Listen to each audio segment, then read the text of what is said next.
This is eCoffee with Experts, where marketers and founders share what's actually working in SEO, AI, and digital growth. Grab your coffee and fuel your mind as we chat with top minds about their wins, struggles, and lessons you won't find in a blog post. Brought to you by Digital Web Solutions, we bring real talk to help you grow your business, one episode at a time. Let's get started. Hey, hi everyone. Welcome to your show, Coffee with Experts. This is your host, Ranmay here. And today we have Tim Naughton, who is the founder at Heady with us, which is a full stack marketing agency. Hey, Tim, how's it going? It's going great. I'm excited for this. Thanks for having me. Lovely. Tim, before we take this any forward, why don't you talk us through your journey a bit, how it all started and the SEO digital marketing space, and also about Heady, what triggered that decision of starting your own agency and helping cannabis clients, which is, I would say, a difficult niche in itself. Talk us through it, and then we'll take it off from there. No doubt. Yeah. My journey of starting an agency was because of issues that I saw working at a big e-commerce company in the cannabis space. So they were trying to solve the problem of sort of delivering great e-commerce for all of the brick and mortar dispensary operators, and later actually had a where to buy tool for the CPG brands themselves. And I was, at Jane, kind of responsible for bringing those brands online. In some cases, had to actually explain why this was valuable to them. Like, what do you send to your email subscriber? You know what I mean? But that was kind of a big part of my role. And it really felt like many times you're sort of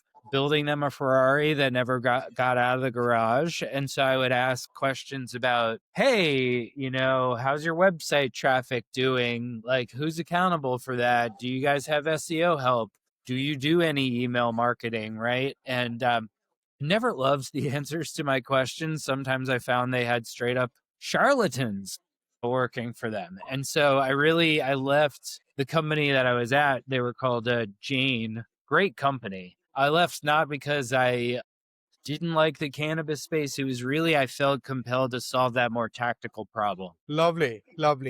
And, when you entered this space, what is so different about doing SEO in the cannabis niche? Talk us through the challenges and also the fun part of it. Yeah, the challenges, you're right. Like in the cannabis space, it's very, very different. I would say, if you're listening to this and you do SEO, one of the unique things that happens in cannabis is people will just go edit each other's GMB listings just to sort of remove words like dispensary and try to subtly affect local map packs. Just the types of kind of, I wouldn't even call it black hat. It's like sort of petty SEO techniques that you probably don't see in any other industry. But like many other industries, you're a brick and mortar, local establishment. You thrive on, citations, reviews. I think the playbook for cannabis too, one of the fun things about it is people search for the same things across the country,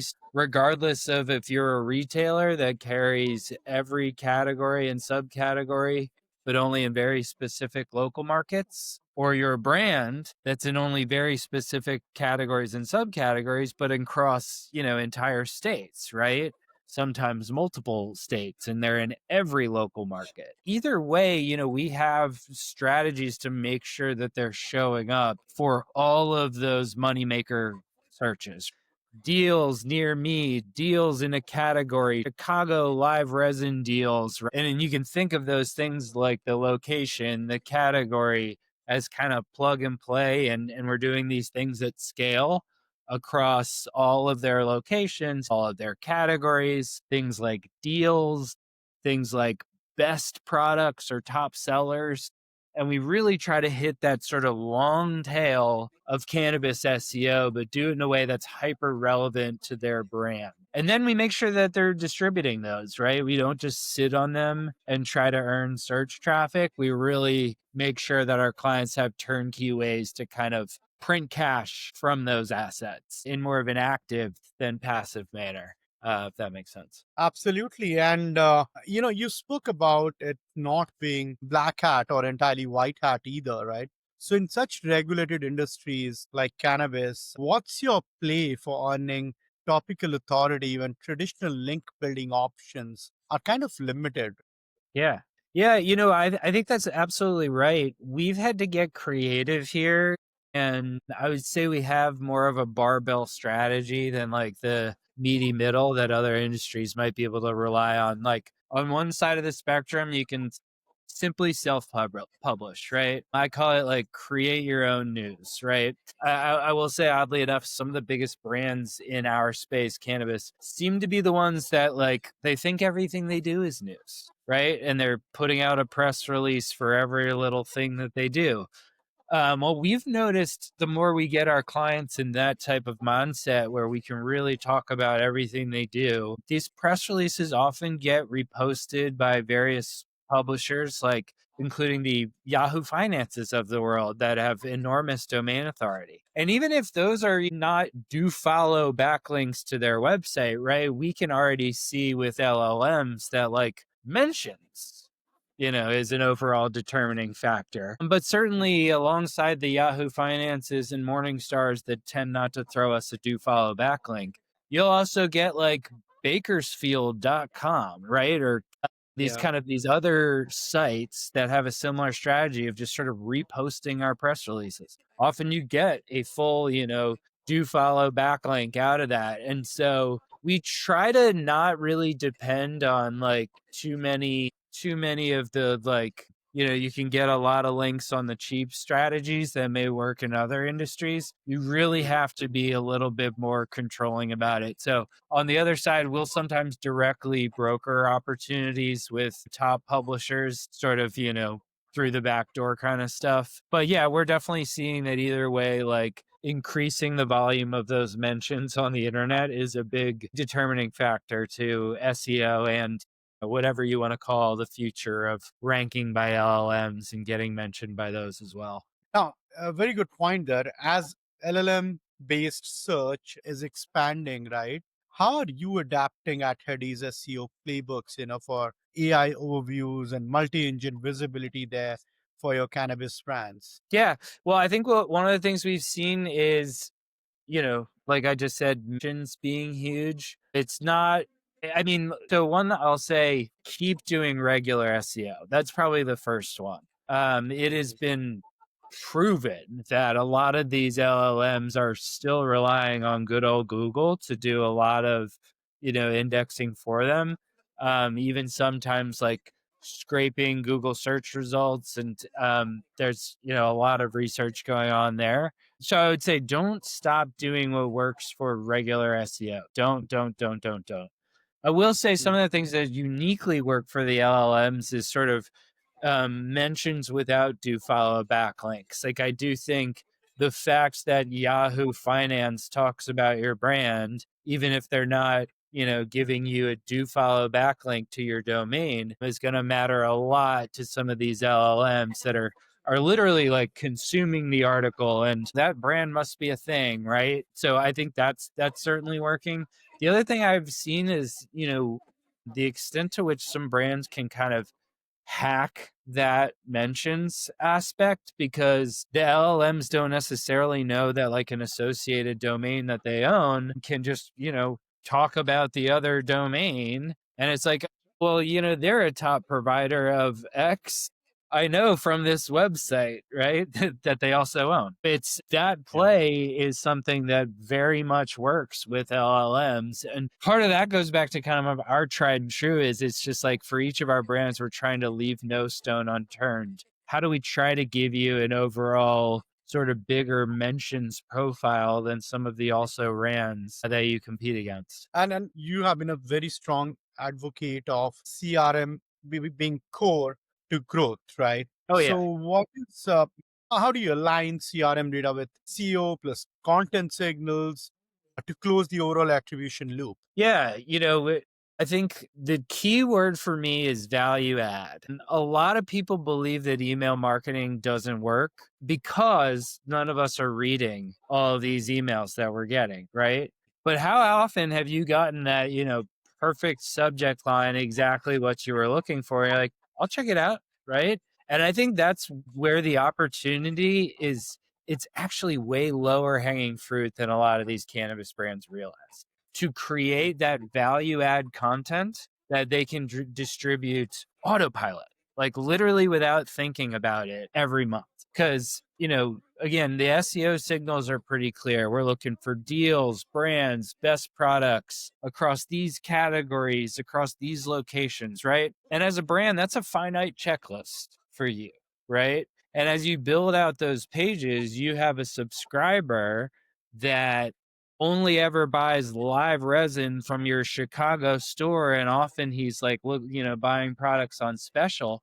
Well, great. Like, why don't we skip the weekly deals email that's a giant list of things to scroll through that he's never going to open, and just send him a subject line that says Chicago live resin deals? Deep link him right to it, right? Do you think that gets a larger open rate and click rate from the Chicago live resin buyers than the weekly deals email does? The answer is of course, right? And what you're doing is you're going to take that same strategy and apply it across all your locations, all of the categories, like Baltimore flower buyers, right? That's the idea, where you really can have these kind of highly personalized ways of creating value at scale.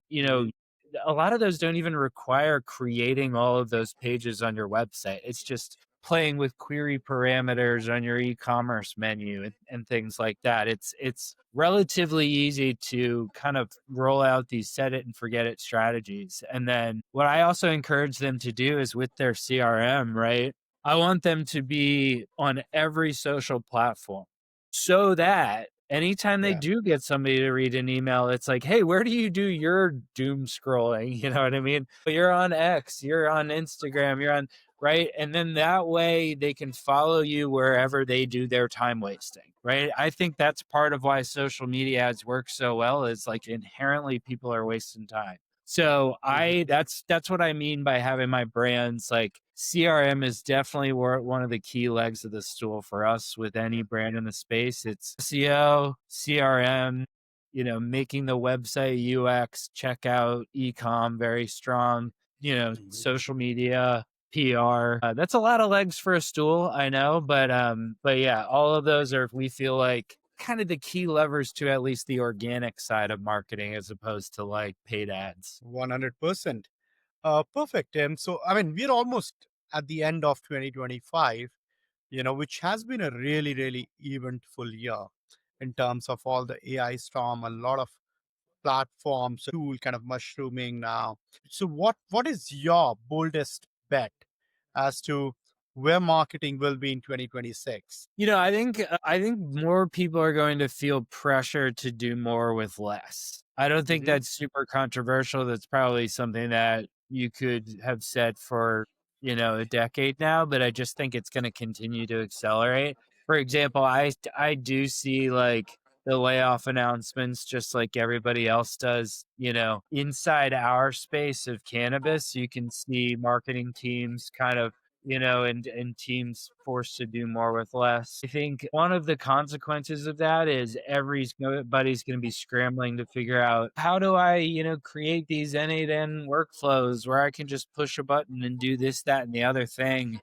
And I think what everybody is going to realize is marketing is about consistency. And there's no way to automate an inconsistent strategy, right?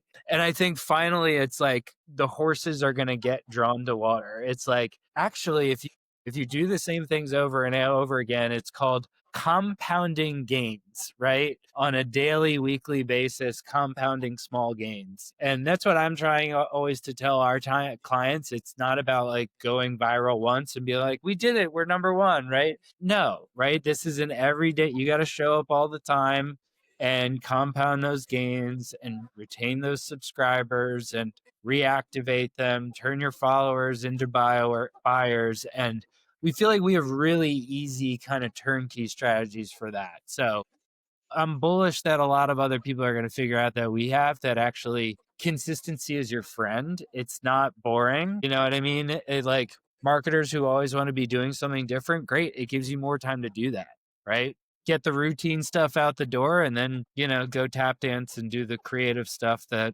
gets you up in the morning. Absolutely. Perfect, yeah, Tim. This has been a great conversation. But before we let you go, one piece of advice for our young listeners who are trying to break through or trying to, kind of start their own agency, what is that one piece of advice you'd want to give to?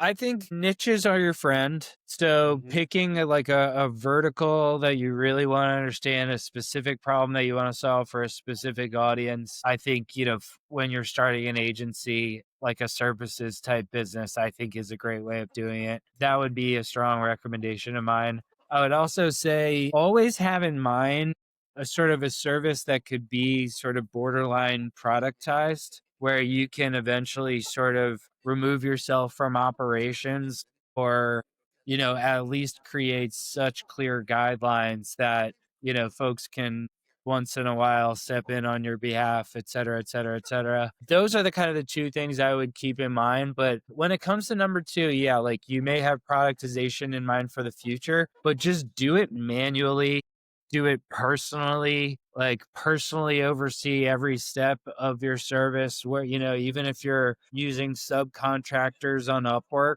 have them talk you through their thought process and things like that, Yes. because it's going to help you sell. So yeah, that's probably my advice for the newbies trying to start agencies. Lovely, Tim. This has been a great conversation. Thank you so much for taking our time to do this with us.